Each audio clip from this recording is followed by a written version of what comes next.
तुम्ही पाहत आहात MCN न्यूज मराठी।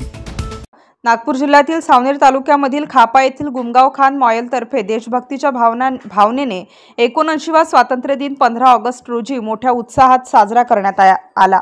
मॉयलचे अध्यक्ष व व्यवस्थापकीय संचालक अजित कुमार सक्सेना यांच्या हस्ते ध्वजारोहण करून कार्यक्रमाची सुरुवात करण्यात आली। यावेळी वित्त संचालक राकेश तुमाने, उत्पादन व नियोजन संचालक MM अब्दुल्ला, मानव संसाधन संचालक सौ उषा सिंह, मुख्य सतर्कता अधिकारी BD गजघाटे, प्रशांत करैया आणि विशेष निमंत्रित अध्यक्ष महोदयांची पत्नी सुषमा सक्सेना यांची प्रामुख्याने उपस्थिती होती। मॉयलचे अध्यक्ष व व्यवस्थापकीय संचालक अजित कुमार सक्सेना यांची प्रामुख्याने उपस्थिती असल्याने गुमगाव खान परिसरात मॉयलच्या मैदानात स्वातंत्र्य दिनाची जय्यत तयारी करण्यात आली होती। मॉयलच्या मैदानात गाईड्स आणि 500 शालेय मुलांकडून पथसंचलन करण्यात आले। मोठ्या संख्येने कर्मचारी व त्यांच्या कुटुंबियांनी देशभक्तीपर गीते, नृत्य आणि इतर सांस्कृतिक कार्यक्रम सादर करून सहभाग घेतला। या प्रसंगी मॉयलचे अध्यक्ष व व्यवस्थापकीय संचालक अजित कुमार सक्सेना यांनी संघटनात्मक मूल्यांप्रती मॉयलची बांधिलकी व देशाच्या प्रगतीत कंपनीची महत्त्वाची भूमिका याबद्दल भाष्य केलं।